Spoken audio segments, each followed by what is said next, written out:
Good morning everyone. आज मेरी terrace पे कुछ और फ्लावर्स ओपन हुए हैं, तो मैं आज इनका क्लोज़अप में आपको हैंड पॉलिनेशन करके बता रही हूँ। जैसे कि मैंने पहले भी बताया था कि हम एक मेल फ्लावर्स लेते हैं और उसके पेटल्स बहुत ध्यान से उसके पेटल पॉलन्स बिना डिस्टर्ब किए हुए लेते हैं और फीमेल फ्लावर्स पर पॉलन्स ट्रांसफ़र करते हैं। ध्यान रखने वाली बात ये है कि हमें फ्रूट को फ्लावर्स को टच नहीं करना, सिर्फ़ और सिर्फ फ्लावर के पॉलन्स ही हमें दूसरे फ्रूट पर ट्रांसफ़र करने हैं। ये बहुत आसान है और बाकी सब मेथड से ये ईजीएस्ट मेथड है। जैसे कि हम ब्रश से भी करते हैं और भी बहुत सारे मेथड्स हैं, लेकिन ये ईजीएस्ट टू ईजीएस्ट मेथड मुझे यही लगता है और मैं हमेशा ऐसे ही अपने फ्रूट्स पॉलिनेट करती हूँ। और मैं हमेशा 2 मेल फ्लावर्स लेती हूँ और सेम फीमेल फ्लावर्स को पॉलिनेट करती हूँ। इससे जुड़ी कुछ इंटरेस्टिंग बातें भी हैं, जैसे कि ये मेरी एक लाट्टू घिया की बेल है, कुछ लोग इसे घिया भी बोलते हैं, गोल घिया जो रहता है। इसके फ्लावर्स सिर्फ़ और सिर्फ शाम को 7 बजे के बाद ही खिलते हैं और सारी रात खिले रहते हैं और सुबह के 7 बजे तक खिलते हैं और जैसे ही सूरज की पहली रोशनी होती है ये फूल बंद हो जाते हैं। तो ऐसे में इनका हैंड पॉलिनेशन करना मुश्किल रहता है, क्योंकि फ्लावर्स इसके बंद हो जाते हैं और जो हनी बीज का काम जब शुरू होने वाला होता है तो इसके फूल बंद हो जाते हैं। मैं अपनी टेरेस पे रोज़ इतनी ही सुबह आकर यह काम करती हूँ, क्योंकि सुबह के 5:30 बजे हैं।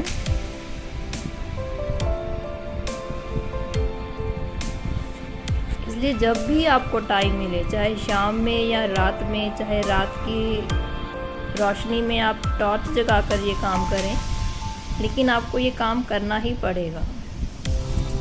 कोई भी काम मुश्किल नहीं होता, बस कुछ धैर्य और मन शांत होना चाहिए। और हाँ, इसको कवर करना मत भूलिए, नहीं तो चांसेस हैं कि इसके ख़राब होने के। लेकिन इसमें एक बात यह भी है कि कई बार हम हैंड पॉलिनेशन में भी फेल हो जाते हैं और ये सक्सेसफुली अगर पॉलिनेट हो जाता है तो ये जो फूल आसमान को देख रहे होते हैं तो कुछ ही देर में ये ग्राउंड की तरफ झुक जाते हैं। दूसरी बात, ये बहुत हैवी फीडर्स भी होते हैं। अगर टाइम टू टाइम इनको फीड ना मिले तो इनके फल पीले होने लगते हैं और फूल खिलने से पहले ही गिर जाते हैं और हम परेशान रहते हैं कि हमारे फूल फल में नहीं बन रहे, पहले ही पीले होकर ख़राब हो रहे हैं। और तीसरी बात कि इनकी मिट्टी को कभी भी सूखने मत दीजिए, हल्की सी मॉइस्ट मिट्टी रहनी चाहिए, ताकि जो इसका जो फ्रूट बन रहा है, फ्रूट बड़ा होते होते वो सूख ना जाए, क्योंकि फ्रूट में मोस्टली पानी ही रहता है और वह पानी मिट्टी से ही लेता है। ये मेरा एक 3 फीट बाय 1 फीट का एक ग्रो बैग है, उसमें मैंने 6 बेलें लगाई हुई हैं।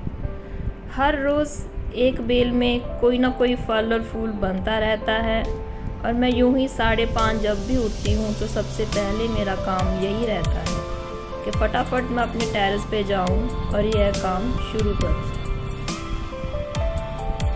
एक और फूल पॉलिनेट करते हैं और मैंने इनमें कोई भी 1G 2G 3G कटिंग नहीं की है, जो नेचुरली पौधे ग्रो हो रहे हैं वही है।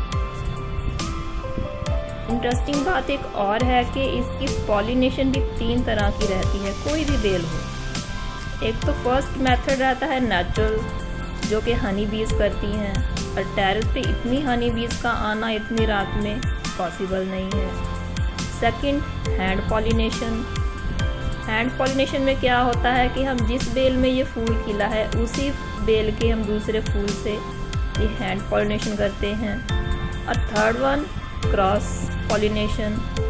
जब हम दूसरी बेल का मेल फ्लावर लेके पहली बेल के खिले हुए फीमेल फ्लावर्स को पॉलिनेट करते हैं तो हम उसको क्रॉस पॉलिनेशन कहते हैं।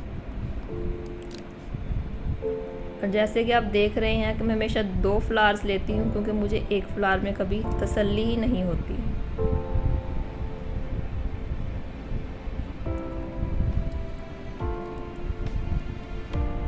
और जैसे ही ये पॉलिनेट आप कर देते हैं तो प्लीज़ और प्लीज़ इसको कवर करना मत भूलिए।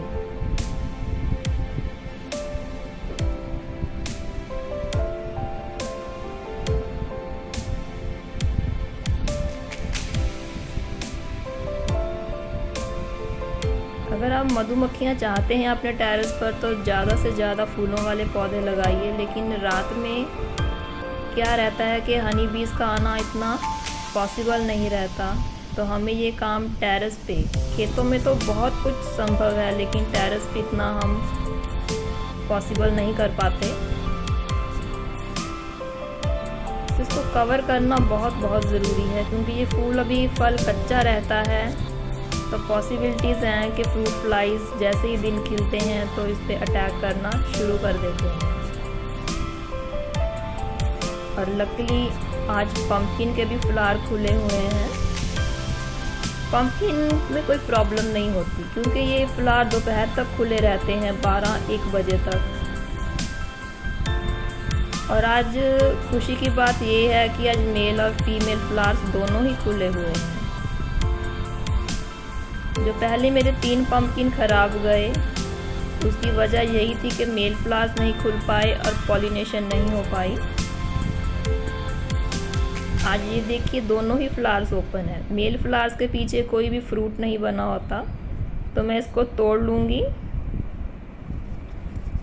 और जैसे कि घिया में मैं 2 मेल फ्लावर्स को 1 फीमेल फ्लावर से करती हूँ, तो यहाँ पे एक ही फ्लावर बहुत रहता है एक फ्लावर के लिए। अगर ये आप काम सुबह सुबह कर लेते हैं इसका भी तो ठीक रहता है, क्योंकि दोपहर होने तक हनी बीज़ इसके सारे पॉलन्स ख़त्म कर देती हैं और फिर पॉसिबिलिटी नहीं रहती और आप श्योर नहीं रहते कि ये फ्रूट आगे बढ़ भी पाएगा या नहीं बढ़ पाएगा। हैंड पॉलिनेशन से ये रहता है कि कुछ सक्सेस रेट हम 80% तक बढ़ा लेते हैं। प्रोसेस ऑफ पॉलिनेशन सेम रहेगा। इसके सारे पेटल्स बहुत ध्यान से तोड़ के फीमेल फ्लावर के पोलन्स पर हम ट्रांसफ़र करेंगे। ये देखिए हनी बीज़ ने आना शुरू भी कर दिया है जैसे जैसे दिन बढ़ रहा है।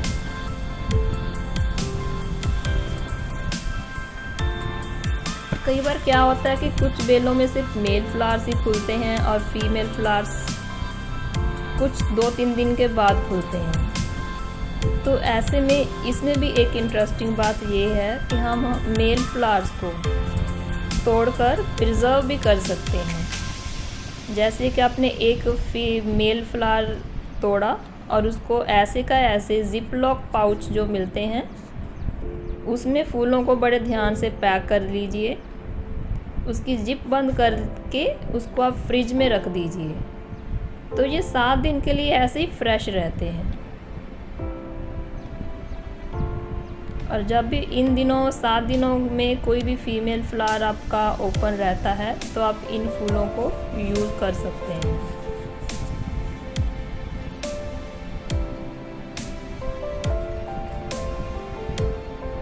इसमें भी सेम ही प्रोसेस रहेगा। पूरे के पूरे पॉलन्स इस पे ट्रांसफ़र कर दीजिए और इसको भी आप ढकना मत भूलिए।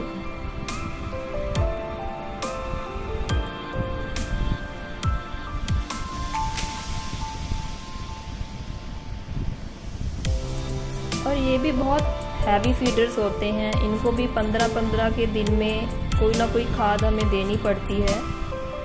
इसकी मिट्टी में जड़ें बहुत जल्दी से डेवलप होती हैं, तो हमें इसमें जो सॉलिड खाद रहती है जैसे वर्मी कंपोस्ट या किचन कंपोस्ट, काऊ डंग कंपोस्ट, उसको ऐसे ही देना मुश्किल हो जाता है, क्योंकि इसकी फिर जड़ें कटती हैं अगर हम गुडाई करके इसमें वो खाद डालते हैं। तो कोशिश कीजिए कि 15-15 दिनों में आप इसमें लिक्विड खाद डालते रहें। जैसे कंपोस्ट टी बना ली या कोई भी और उपले की खाद होती है उसकी भी आप कंपोस्ट टी बना सकते हैं। यहाँ इफ़को के बहुत अच्छे प्रोडक्ट्स हैं, अगर उसका टाइम नहीं है तो इफ़को के प्रोडक्ट्स भी यूज़ कर सकते हैं। उसको पानी में मिक्स किया और दे दिया मिट्टी में। ऐसे ही मुझे एक और पंपकिन फ्लावर दिख रहा है, ये दोनों मेल हैं। ये देखो एक और फीमेल फ्लावर खिला हुआ है, पत्तों के बीच छुपा है, लेकिन ये अभी खुल रहा है धीरे धीरे। तो इसको भी मैं पॉलिनेट कर ही दूंगी। एक फ्लावर लेते हैं जो खिले हुए हैं, उसके पेटल्स बहुत ध्यान से निकालती हूँ।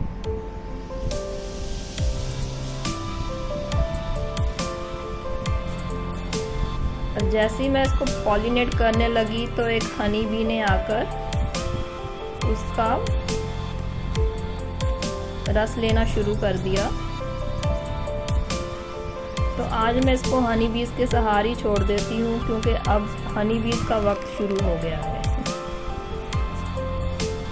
फूल और फल तो बहुत आ रहे हैं, लेकिन देखते हैं कि इसमें से कितने सक्सेसफुली ग्रो करेंगे और कितने फेल हो जाएंगे। इसको मैं फूल के ऊपर ऐसे ही छोड़ देती हूँ।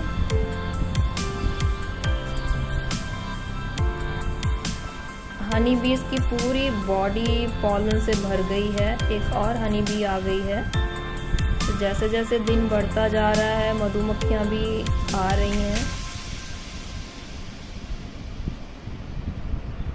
तो देखते हैं कि ये सक्सेसफुली ग्रो हो पाता है या नहीं हो पाता।